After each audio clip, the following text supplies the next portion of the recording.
It's been a while since I've hosted a webinar, and WebEx is always changing features, which sometimes includes relocating commands.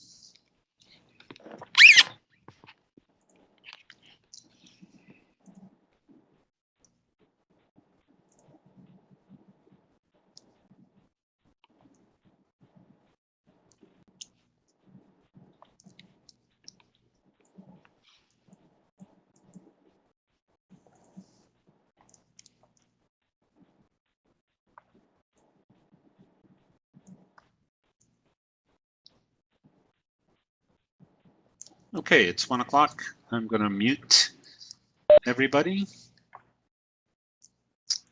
And I'm sharing the presentation. Just some rules of engagement. We'll have muted microphones for participants. That's just to improve the audio experience for everybody. Please feel free to use the chat box as a back channel, and the chat box can either send messages to everybody, or there's actually a little drop down list. You can send a message privately to other attendees. Please raise your virtual hand in order to ask a question, and just an announcement that the webinar will be recorded. Thank you very much, Jolly.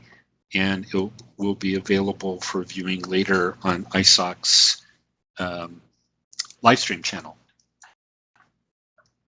So first I want to welcome all of you for attending this first virtual chapter meeting of the Interplanetary Networking chapter of the Internet Society. And we're trying to come up with something that'll work for a global chapter, and a virtual get-togethers seem to make the most sense.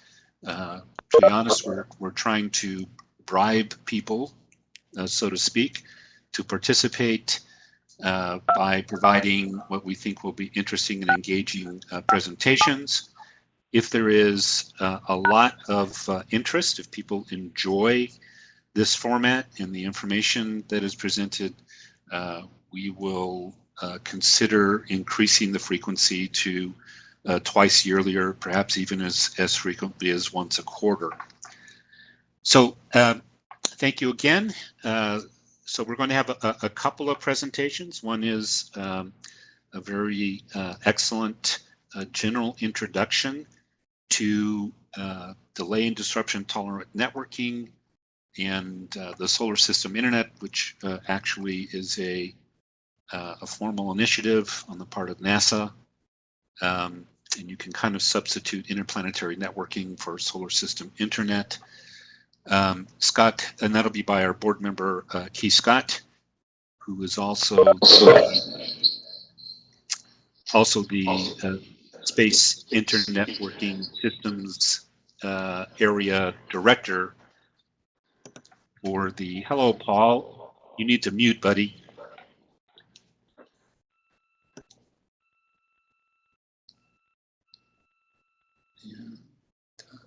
Actually, I'm going to stop sharing briefly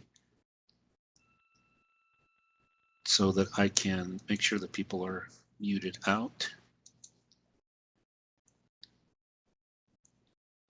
Okay.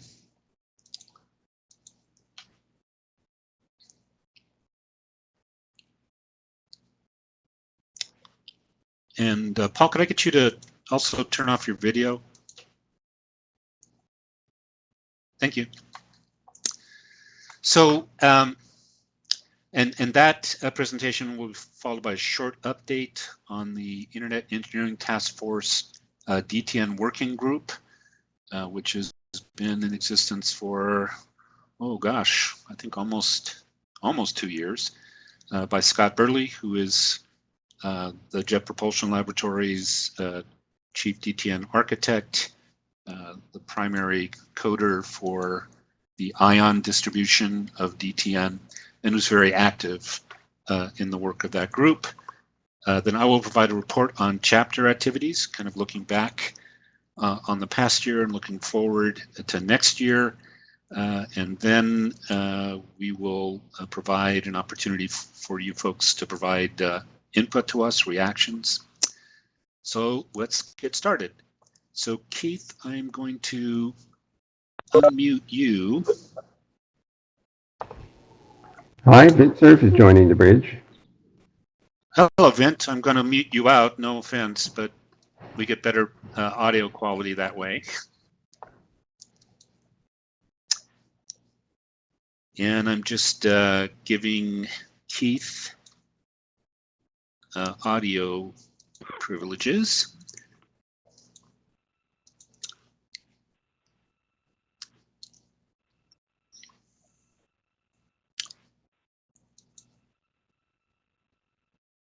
Okay, go ahead, Keith.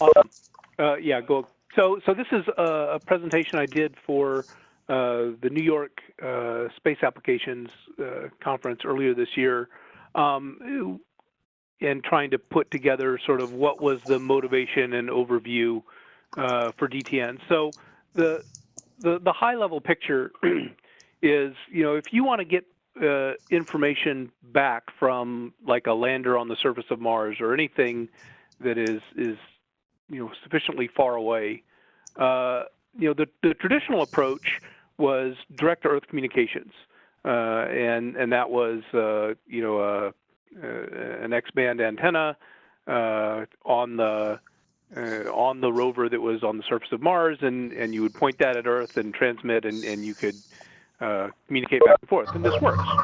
The problem is that R squared increases really quickly with R, and it can be a long way from Mars to Earth.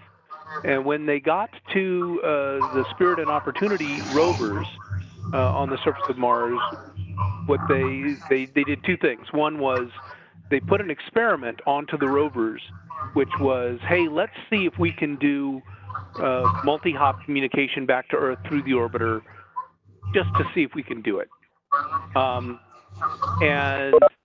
then when the rovers got down to the surface, they started trying this out, and then they discovered that their power budgets were done such that the rover, since it was powered off of solar panels, could do one of two things during a day. It could either move or it could talk, but it could really pretty much only do one or the other, because talking took so much power to get things that far. And the win there was going multi-hop through the orbiter. The orbiter's up, out of the atmosphere, so it doesn't have dust or anything getting onto its solar panels, and it's got a larger antenna that it can point back at Earth. And so going multi-hop through the orbiters turned out to be a significant win, big enough that they said, hey, this is no longer an experiment. This is operational. And now something like the number that I'd seen before was something like 93% of the data that comes down actually comes down multi-hop through the orbiter. The other thing that this gets you is even you don't have to have you don't have to be in the position where the rover can actually see the Earth, right? If the rover can get to the orbiter, and then the orbiter can later get to Earth, then you can actually get through that communication. And so that was sort of the genesis for what started out as the Interplanetary Network and then turned into Delay Disruption Tolerant Networking. Was how do we codify that multi-hop communication in this kind of environment where it's not sort of like it's not quite like the internet, right? Where you can fire off a packet and that packet can get switched or routed through communications equipment, but essentially not stop on its way to the destination. And here the notion was, you might be able to get from the lander to the orbiter, and the orbiter might have to wait half an orbit before it can go find Earth and actually transmit information. Next slide.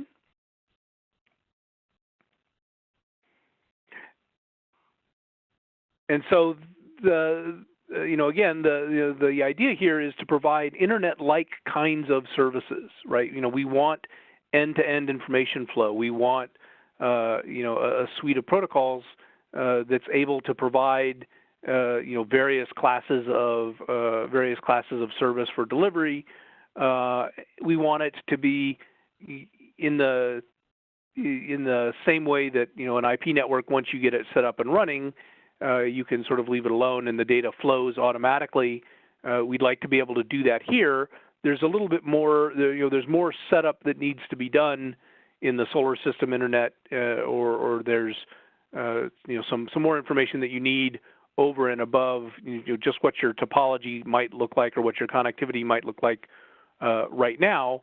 But the idea is once you input all of the scheduling information about who can talk to who when, then the DTN can make intelligent kinds of decisions based on that future schedule and routing, and the data then can simply flow through the network rather than have to be commanded hop by hop by hop through the network, which is sort of where we are at right now.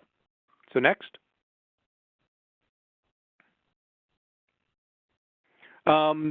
Reasons, these are the things that are sort of the inherent assumptions in the internet architecture and implementations that break under long delays and intermittent connectivity.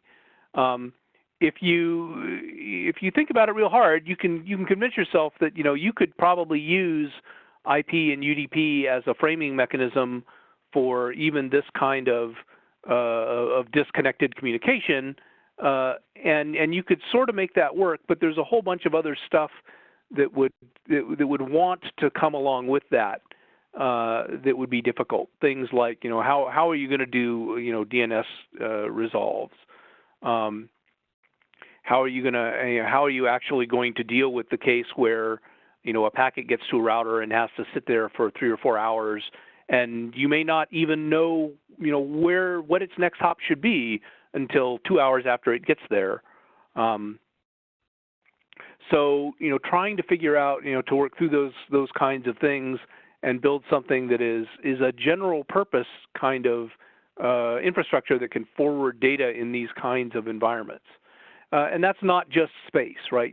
Space is certainly one of them, and it's the one that was the genesis of all this. But we quickly picked up, a lot of people doing work in sensor networks had this notion that, hey, I've got nodes that want to be powered down most of the time to conserve energy, and that looks like somebody who, when they're powered down, they don't get to communicate. And so maybe they power up based on some sort of schedule, and I can use that scheduling information to route data through the network, or maybe they power up randomly and I have to deal with that. There are a number of things that come up in like tactical communications. You've got line of sight radios and intermittent SATCOM, or jamming that shows up, and you've got to deal with intermittent connectivity coming from that and or mobile networks. Next. This was sort of the argument for why store and forward delivery could beat an end-to-end delivery mechanism, right? If you've got an end-to-end delivery mechanism that is shown in sort of the top half of the slide, you've got to wait for all of the stars to line up right before data can actually flow. And if you over on the left where the little black lines and the X's are showing up, if you're emitting packets, even if you've managed to like statically route where those packets are going to go, they're not going to be able to make it across the where you don't have a link currently. And in the bottom part of that is sort of the DTN version of the world. And here in both of these figures, the way to look at them is multi-hop from source to destination, where the source and destination are shown over at the left. The lines going off to the right are sort of timelines for the various links, and when the line is green, you've got connectivity across that link, and when it's thin and black, you don't. And so in the bottom half of the figure, what you've got is hey, and the red stuff is data that you want to send, right? So you've always in this you're just trying to blast out data. In the bottom half of the figure, what you get is hey, I can actually use the little bits of connectivity that are available in the network, even when I don't have connectivity all the way end to end, And one of the things that sort of oddly enough gets you is lower delay to your first bit, right? If you can jam data across the network in little pieces before the whole thing lines up, you can get stuff through faster, and you also get higher throughput. One of the things, sort of the history behind delay and disruption, we started out thinking about, okay, Mars is a long way away, right? It's between like 4 and 20 minutes light time away from Earth, and so that's a lot of delay, and it's longer than you want to. Even if you could stitch up a stable connection across tens of minutes, across that kind of distance, you don't want to waste a lot of it, sitting there trying to do DNS resolves across that distance, or wait for things to spin up. And so obviously, there was going to be this latency there, and large latencies in round trips. The other bit that sort of we discovered later was that's yes, 4 minutes is a really long time, but if you only have 4 hours scheduled on the NASA's Deep Space Network twice a week, waiting for next Tuesday can be like a lot longer time. And there's this sort of duality that because the way that we were trying to deal with the intermittent connectivity and then the lack of end-to-end connectivity was to store data, there's this sort of a duality between delay and disruption, right? If something becomes disrupted and can't communicate, well, that's going to impose a delay in terms of either the round trip time or the time to get across that link. Next. This is animated. I don't think you can just go ahead and click through all of this. I don't think it's going to work well on WebEx. The notion here is, just to sort of illustrate, if you're sending data, then one of the things that we have in the protocols that we came up with was this notion of custody transfer, where data is moved hop by hop through the network. And the notion there is you want to be able to sort of checkpoint forward progress of data so that if something happens and it gets lost, then you don't have to go all the way back to the source in order to retransmit. And this was, we've sort of refined this over the years and come up with other uses for this concept, like recovering from either bad or just erroneous routing decisions, where we can send these small custody transfer messages back to the node that is the current custodian, and use those as ways to either cause bundles to be retransmitted or retransmitted possibly along different paths so that they take a different route and hopefully don't get stuck.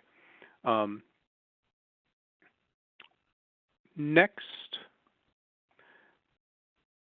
This is just sort of the obligatory protocol header structure, and this is the structure that's in the current version of the protocol, which is this RFC 5050, which is an experimental protocol that came out of the IRTF working group. Scott's probably going to talk more about what's going on in the revision of RFC 5050 that's currently underway in the IETF working group.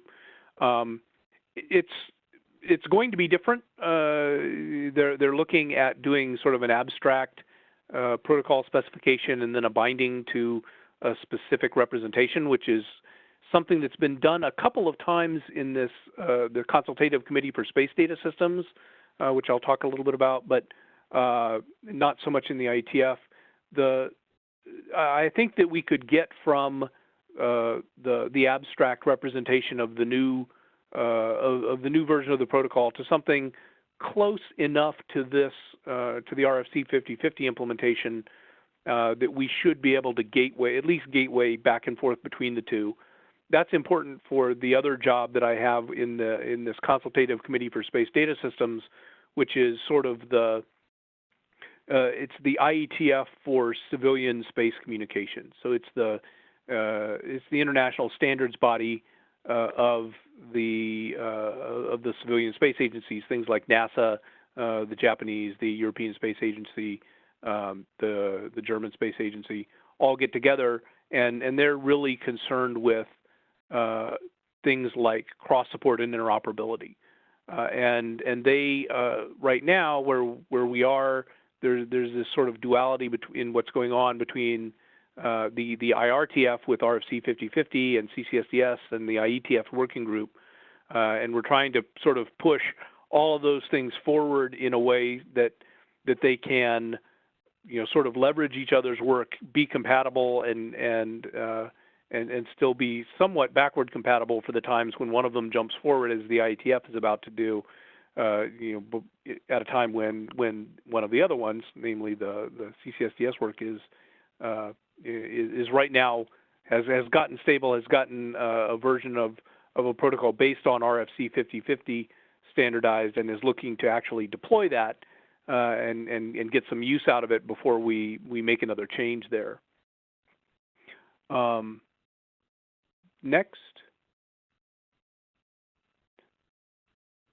This is just a sort of another version of the custody transfer, the animated slide before, that talks about sort of how you might go about storing information on its way to between mission control and a rover on the surface of Mars. So the notion there is we'd like to be able to store information, say, at the ground station, and close the deep space link at the ground station or between the ground station and a relay satellite.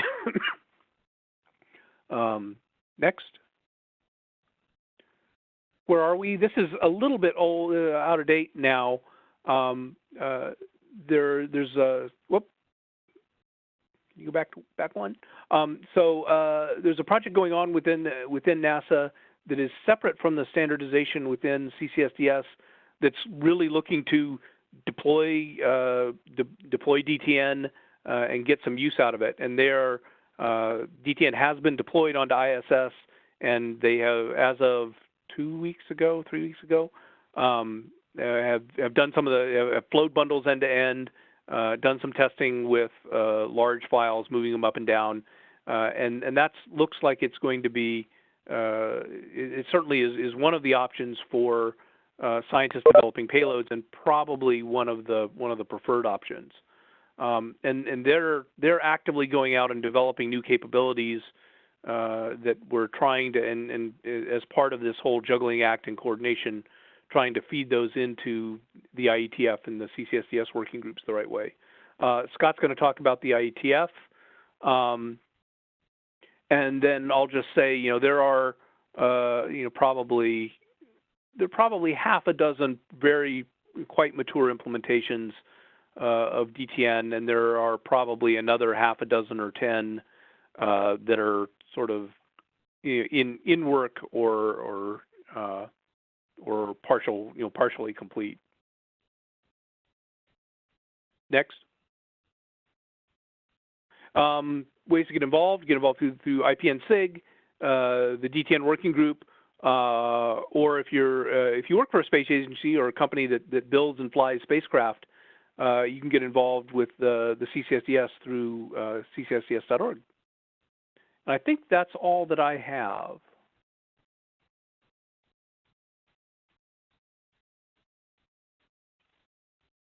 And since everybody's muted, there will be no questions.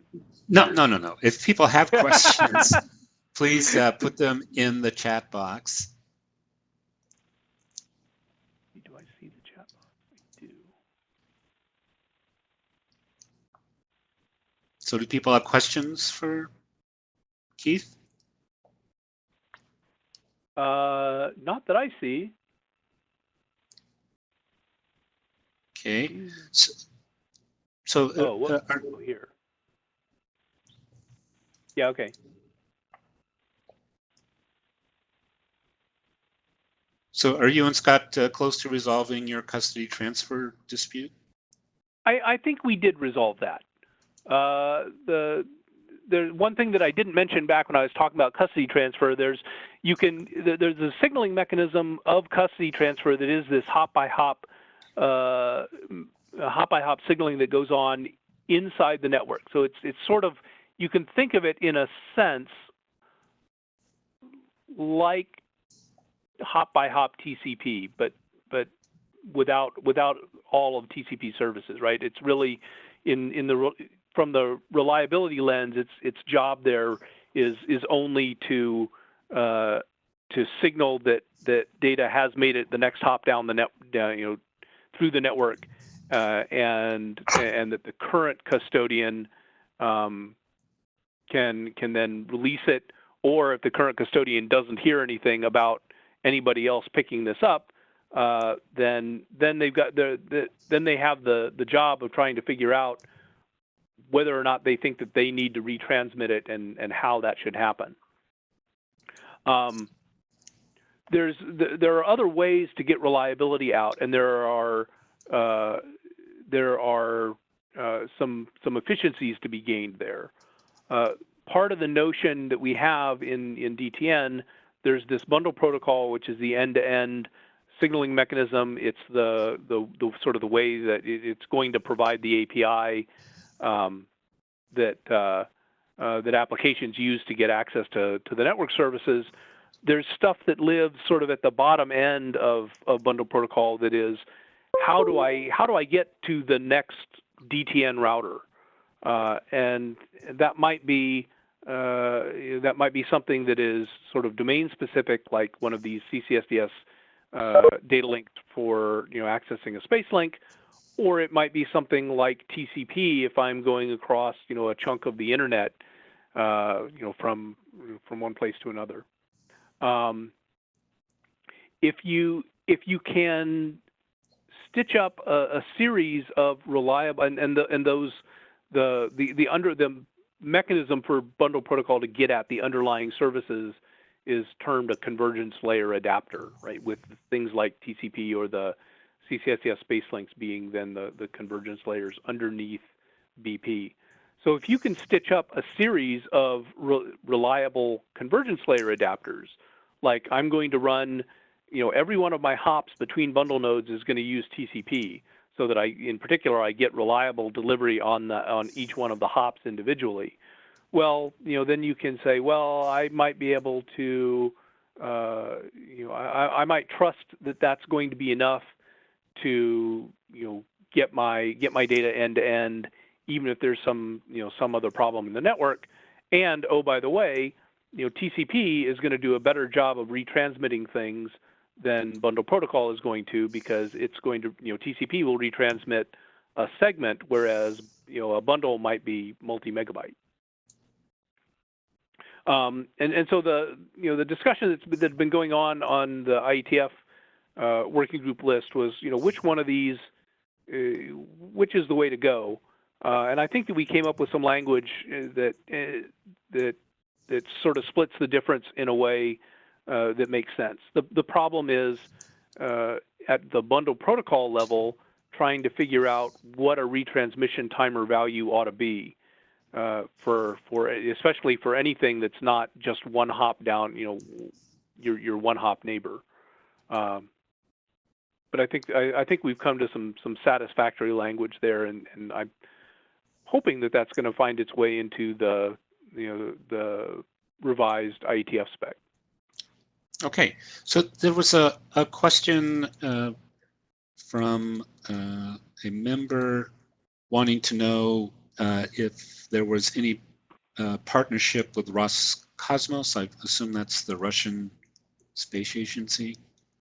Right. So, like FSA is a CCSDS member.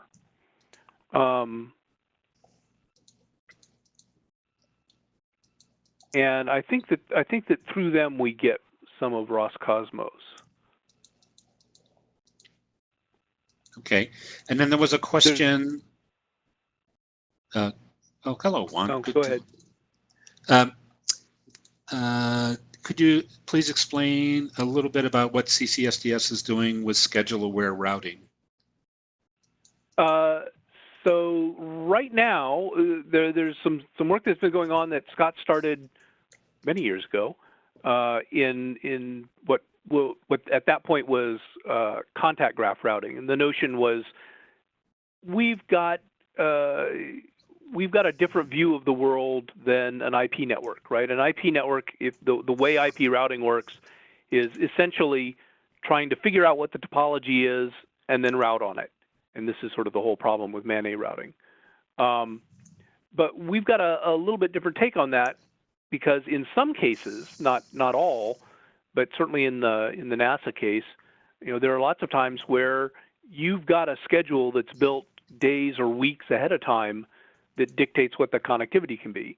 And so what we're doing, one of the things that we're doing now in CCSDS is trying to take that work in contact graph routing and standardize it as the standard routing mechanism for DTN in space. And the rationale there is, even though we don't have a routing protocol per se for schedule-aware bundle routing, it's a thing that requires, routing requires coordination among the different nodes, right? You've got to make a consistent set of routing decisions if you don't want to be bouncing a bundle back and forth and form a loop. So we're working on that now, essentially standardizing the stuff that you can find out in the literature as mentioned as CGR. Okay, and then Dent had a question. He says the QIC protocol has interesting efficiencies and runs over UDP and collapses several layers into one, including security. Don't know if it is very reliant on low delay, though. So that seems to be more of a comment than a question. Vint, do you want me to unmute you so you can discuss that? No, let me do that. Okay, I'm unmuted. I just wanted to draw this to your attention only because it essentially escapes the TCP and uses UDP and achieves TLS and avoids a lot of transactions in order to reestablish secure connections. And because it's intended to reduce the amount of round trip time involved in reestablishing state, I thought, well, maybe it's worth looking at from the context of reduced back and forth, which is one of the reasons for the bundle protocol has been designed in order to reduce the amount of chatty interaction that's required to establish common state on both ends. So I just draw that to your attention and to the attention of the people who are on the working group at the IETF, just as an kind of an idle question. Please look at this and see if there's anything of use in it that would make sense as we think our way through 50/50 BIS. That's really all I had in mind. Okay, thanks. And then finally, another question.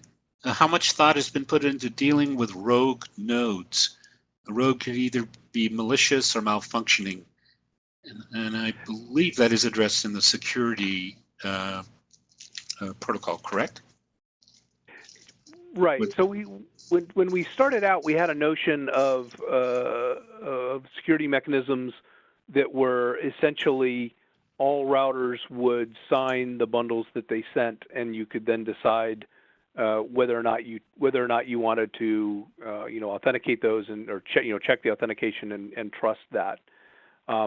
That would give us a protection against a rogue node injecting traffic and being able to cause that traffic to get routed across a scarce resource like a space link. That's grown a little bit and changed with time. It's still covered, I think, by the version of the BPSec protocol that's being advanced in the IETF, although slightly differently. But yeah, we're real concerned with that, and concerned with it even more, I think, than the internet would be, because of the sort of the very high cost of bad. Even if traffic ends up getting thrown away at the destination, just getting it to the destination and the kind of denial of service attack you could mount on a very, very low bandwidth space link is a real concern. Okay, so kind of last call for questions. Get them in the chat box immediately, or we'll move on to Scott Burleigh.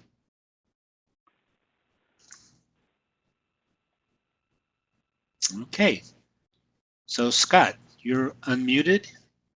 Yeah, I do not have slides, but I thought I would. Can I share my screen? Will that work? Yeah. I thought I'd share the web page for the IETF working group that I think might be helpful for people. Yeah, go ahead.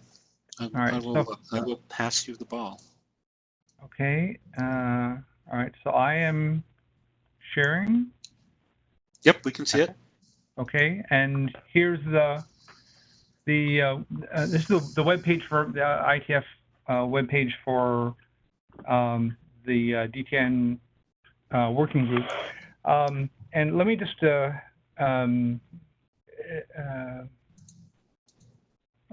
it is, history.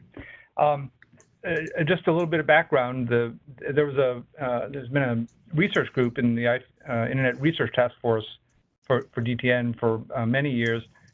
Starting back in 2014, we began moving toward having a standards track working group in the engineering task force, and that the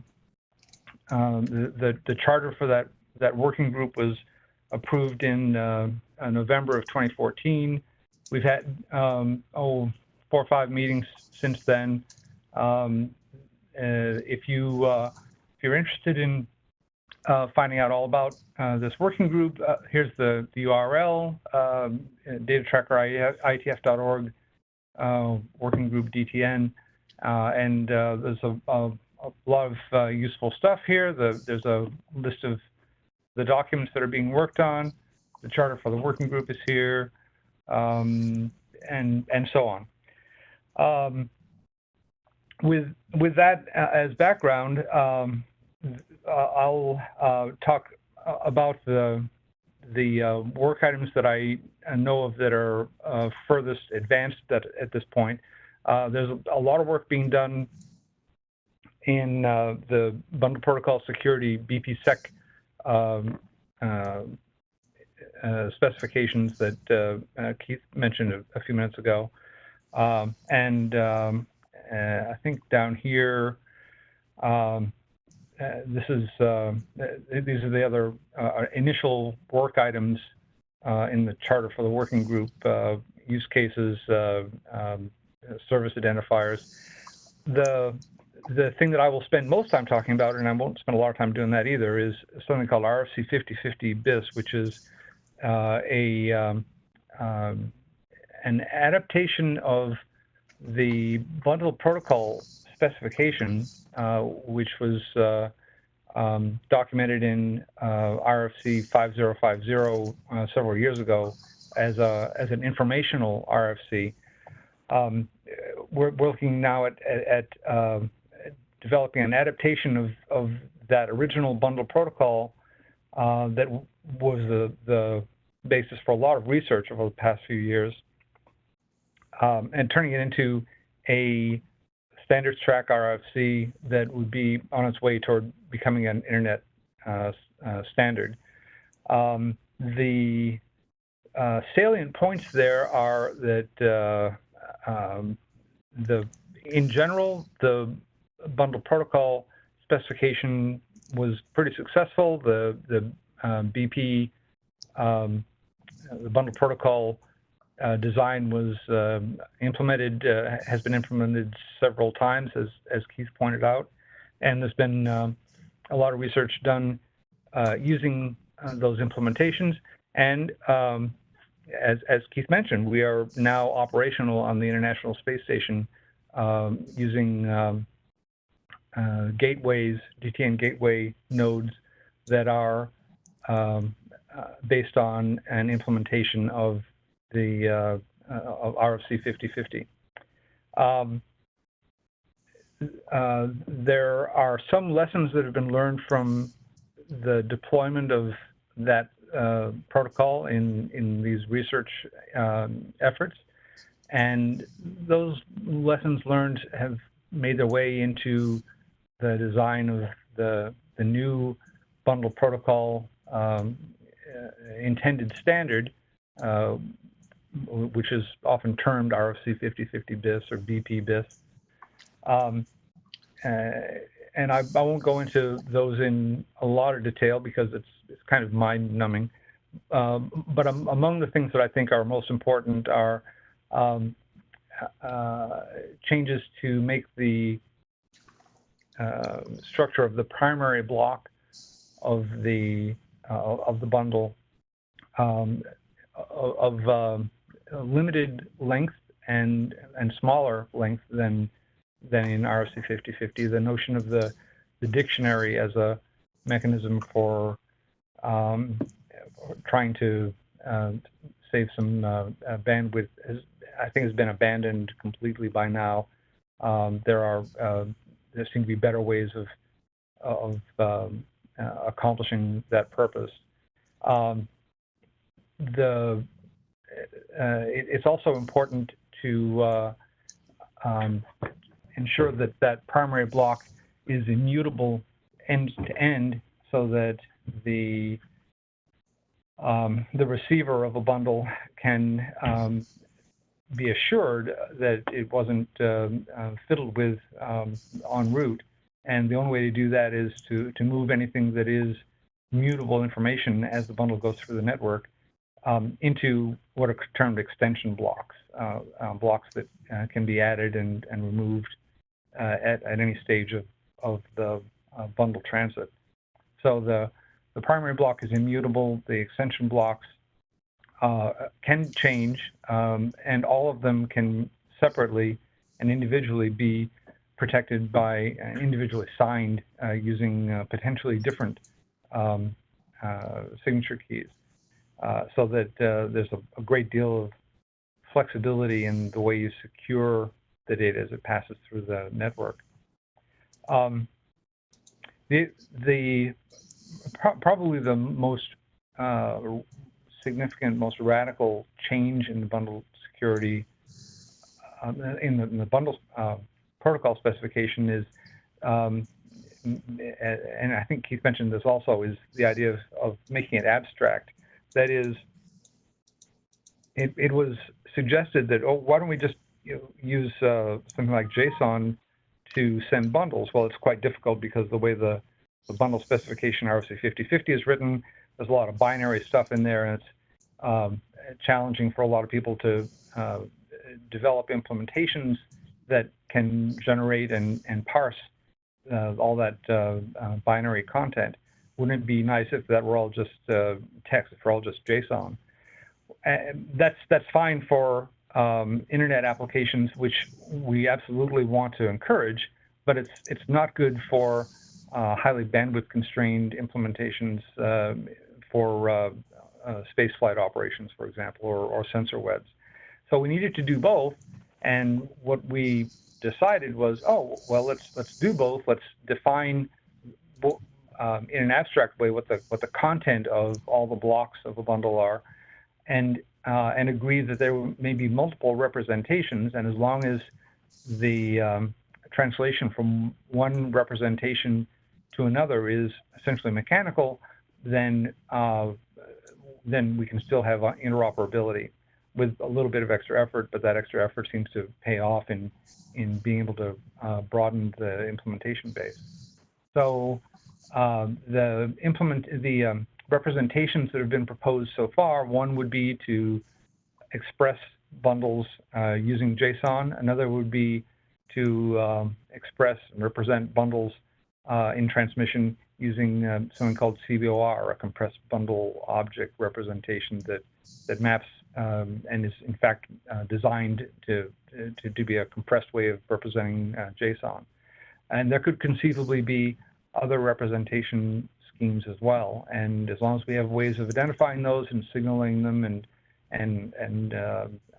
making sure that implementations are able to map between them, we should still be able to protect interoperability and be able to have the benefits of high bandwidth efficiency in resource-constrained environments and also ease of development in more bandwidth-rich environments like the internet. the status of that specification is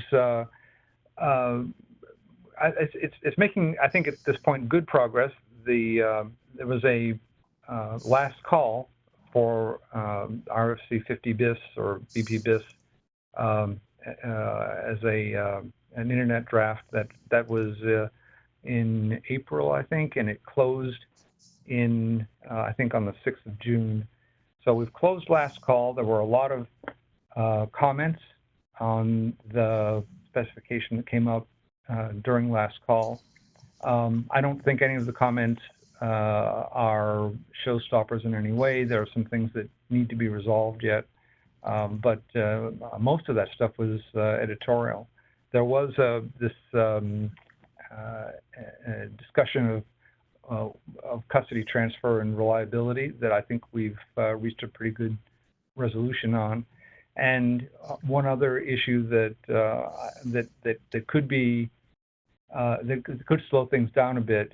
It was suggested early on that advancing only the bundle protocol specification in its abstract form without concurrently advancing at least one representation specification and arguably at least one convergence layer adapter specification would result in a document that didn't define anything that could be interoperability tested.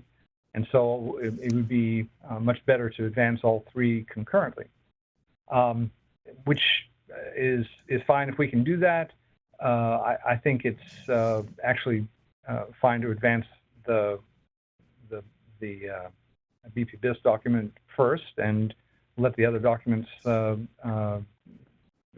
find their way to the editor's queue in their own time. But that's sort of up to the working group and working group chairs at this point.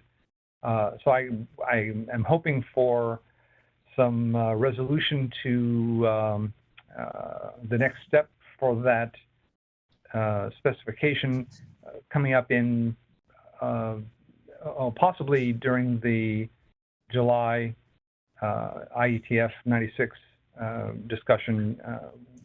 There will definitely be a DTN working group meeting during IETF 96 in Berlin. That's the third week in July, I think. And I'm hoping we'll have some decisions coming out of that. And I think that's about all I've got to say at this point, unless there are some questions. If people have questions, could you put them into the chat box? Okay, so Juan has another question. General question to Scott and anyone who might have an opinion. Is there any mission in the near future that is expected to use DTN as a networking solution besides ISS experiments? I'm still wondering how could DTN got a big push in 2008 with the DINET mission and UK-DMC in the same year, if I remember correctly, and very few missions are considering DTN today. Well, I think there is the laser communication relay demonstration that's going to launch sometime next year. I think they're using a commercial communication satellite for that platform, and that is going to include some experimentation with DTN. Is anybody else aware of other space missions? Let me just interject here that the near-Earth missions, and things like ISS, it's sort of counterintuitive that they would be the venue for the initial deployment of these things, but in part that's because near-Earth missions are they're cheaper, they're low risk, they can afford to be more adventurous in technology. Deep space missions, once you get anything beyond the moon, they're expensive, they're extremely risk averse because they've got tight budgets and a lot of things can go wrong. So it's quite difficult to infuse new technology into those kinds of missions, which would, to some extent, account for the the fact that there haven't been any new deep space missions since 2008 that use the protocols. One thing that sort of mitigates that to some extent is things called CubeSats. These are very inexpensive, very small, full-fledged satellites that can be constructed and launched by universities, and they also, in most cases, are low Earth only. They can be pretty adventurous with software and use the protocol. JPL is developing some CubeSat, or at least a CubeSat-based spacecraft that will be venturing out beyond lunar orbit as some interplanetary CubeSat. And there's some potential for putting delay tolerant networking in the radios that those sort of deep space CubeSats would be using. So there is movement toward being able to use DTN in deep space missions, but it takes time. So it's Vint, just jumping in if I could. I was up at Goddard Space Flight Center just a few weeks ago, and I came away with the impression that there are some proposals for near-Earth use of DTN. I think everybody should appreciate that even in near-Earth environments, you don't always have connectivity. For example, if you're at the South Pole, it's a tough call. So I have the sense that there are proposals around to put these DTN protocols into near-Earth environments. And of course, some of you will know about the moon optical testing that was done last year, where you got 600 megabits plus in a bounce test against the moon. And I think there are future missions coming in the post-2020 period that might also incorporate DTN for some deep space applications. So I'm sorry I don't have specific names of missions right now off the top of my head, otherwise I'd give them to you. But there is talk, for example, of a communications orbiter at Mars that might launch in 2022, and DTN would be a natural for that. But that's in the talking stages. There's also some work that's going on, the NASA Advanced Exploration Systems work that's looking to mature DTN is actually is working actively to integrate DTN into a common flight software suite that was originally done by Goddard, but that AES is picking up. So if we manage to get into that and integrated well in there, it's going to be the basis, again, they're not looking at deep space applications, but they're looking at human applications of things like spacesuits in environments where you might not have stable communication, like if you're walking on the moon and go behind a rock or down into a crater or something. Yeah, so it's Vint again. I really want to reinforce this notion that deep space is not the only environment where these protocols are useful. It's in disconnected environments that they also show good promise. So I'm hoping that we'll see that in the period in the 2020s and on. Yeah, and as I mentioned previously, there is Dave Israel, and I think Don Cornwell's laser communication relay demonstration mission that's going to launch next year.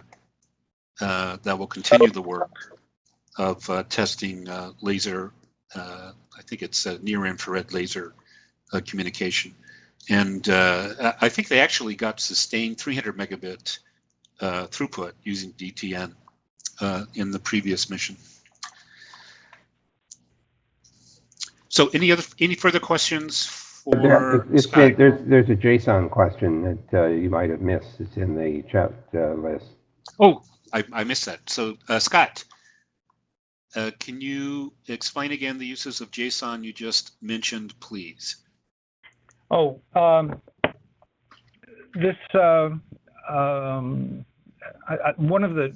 at least one of the champions of this idea was a guy named Rick Taylor at Airbus, who was interested in essentially expanding the user base and deployment base of DTN by enabling it to be used much more broadly in the internet, and opening the DTN development environment to app developers, for example. And the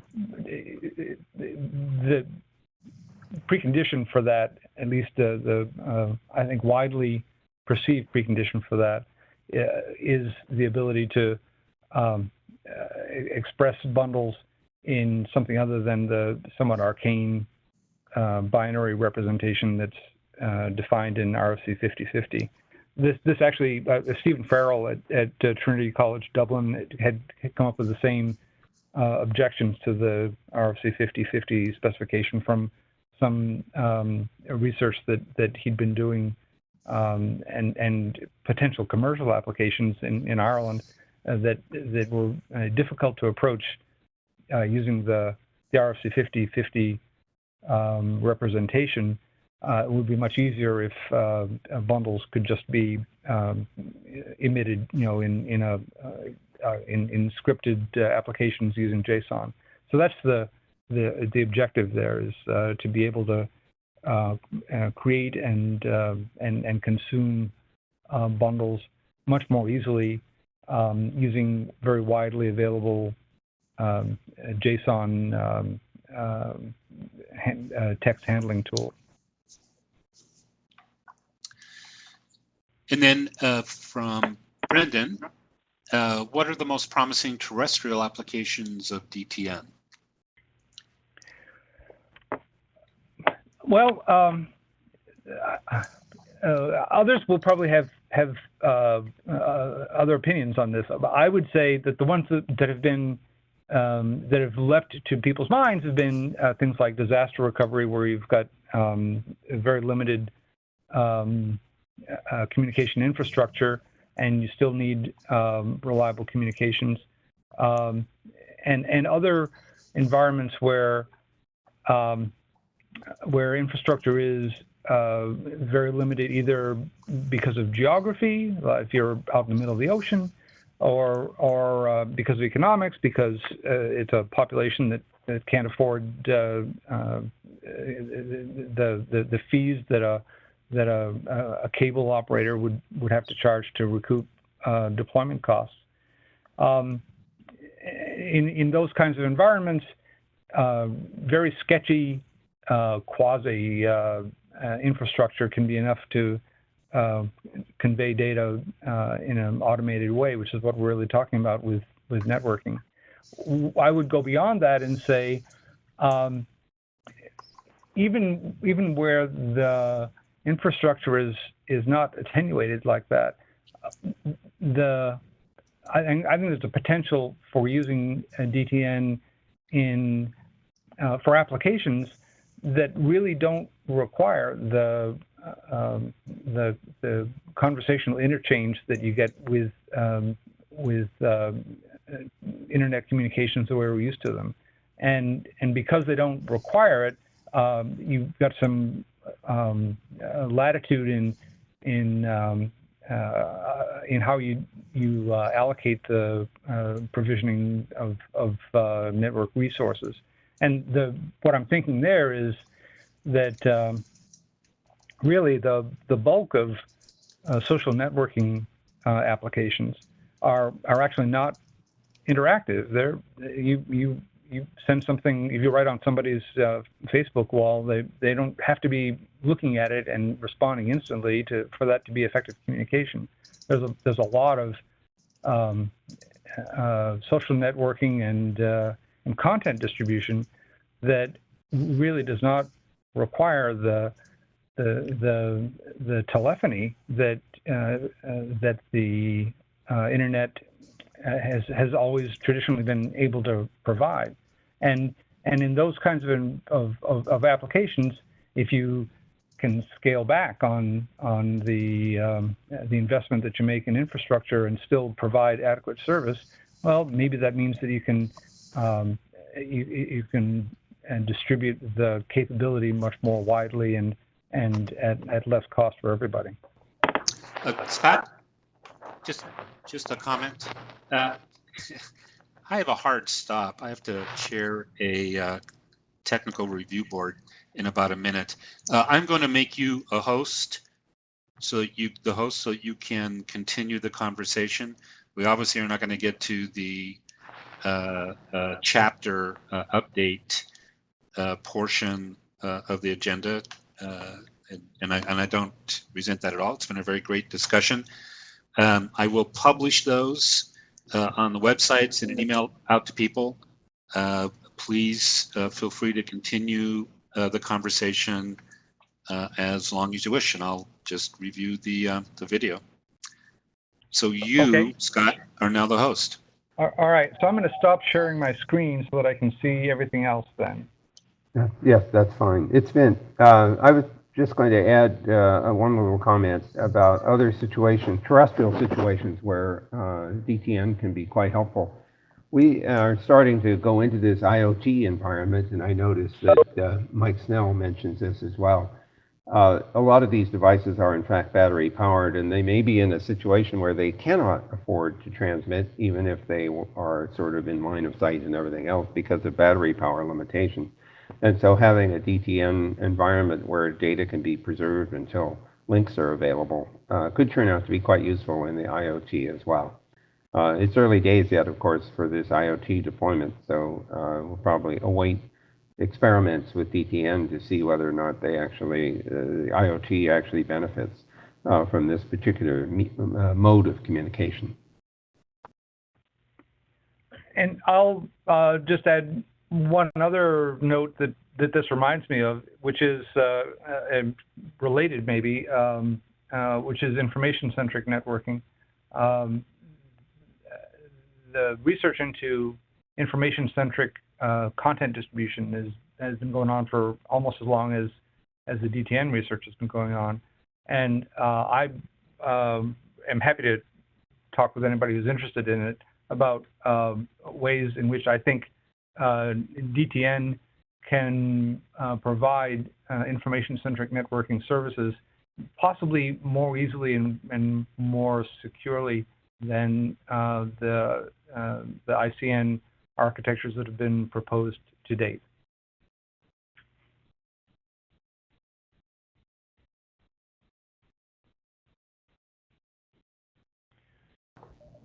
It doesn't sound like we have any more questions, which means that we might have run out at this point. We may have reached the end of the meeting. I see something here. Hang on. A question from Jean-Jacques. A year ago, a conference in Washington possibly included a presentation on DTN and public policy. My question is, apart from studies related to U.S. law, is there a group somewhere looking at the international context? And I guess I would say that in the sense that IETF is highly international, the protocol development certainly is being done in an absolutely international context. It may be that the regulation of the networking capabilities that you get from DTN would need to be expanded beyond the regulation that the internet is currently subject to, but I don't know about it. Well, Vint, it's Vint. A couple of observations. The first one, of course, is that the DTN environment is quite different from internet. And one of the interesting things is that you could literally pick up the device and walk across the border and continue the DTN interaction in a different jurisdiction.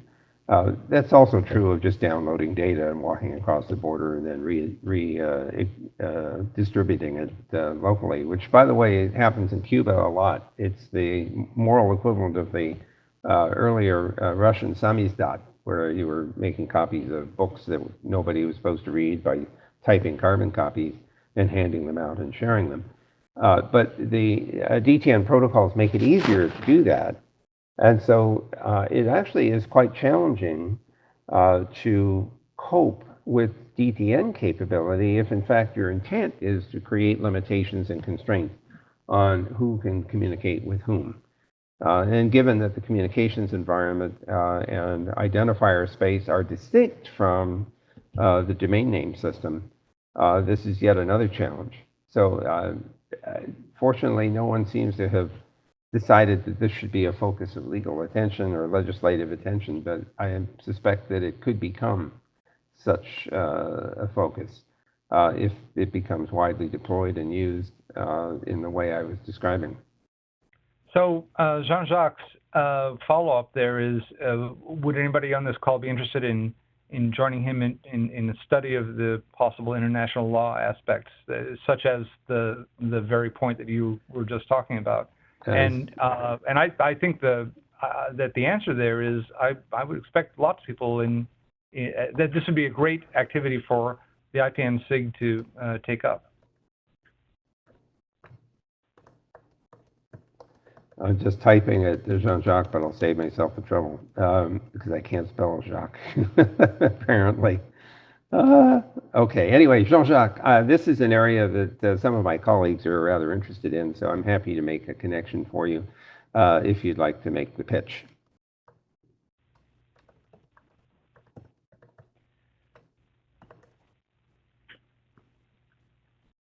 Okay, I think that might be a good point for us to wrap up on. Does anybody else have any other? Oh, okay, Brendan. Most promising commercial applications of DTN. I would say that the answer there is very similar to the question of what are the most promising terrestrial applications, because in general, it's hard for anybody to make money in space these days doing communications. You can do it by launching, but communications in space, that's not a big market yet. But to the extent that terrestrial applications can be supported by DTN, I think that's where the commercial applications would be.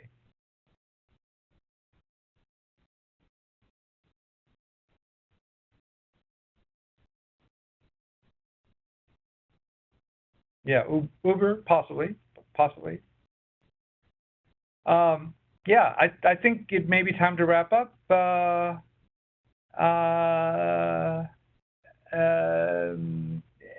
Let's see, anyone? We can of course continue this conversation on the there must be wikis and so forth on this website. And there are mailing lists that people are more than welcome to sign up to. And if you need to know one of those, let me just send out what my mailing list is, what my email is, so that I can point people to whatever. Hang on.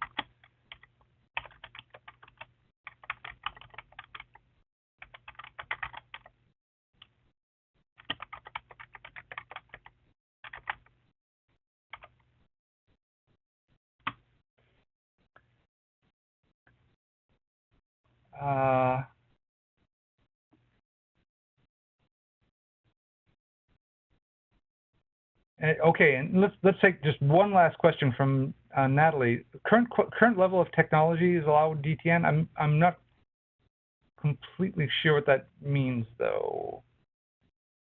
Okay. Okay, this is actually a good point, maybe a good point to wrap up on, which is that there are, I would say, 3 or 4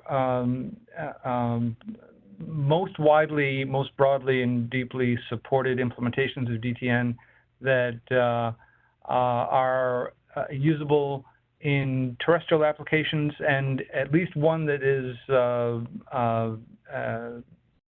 generally usable in in space communications as well. So if you have ideas for things that would be done with DTN, I would propose to you that the technology to do them exists, and let's get the ideas out there and start talking about how to try them out. And with that, I will propose to close the WebEx. Any objections? Going once? Going twice? Okay. Thank you all for dialing in. It was a fun conversation, and let's do this again soon. Bye.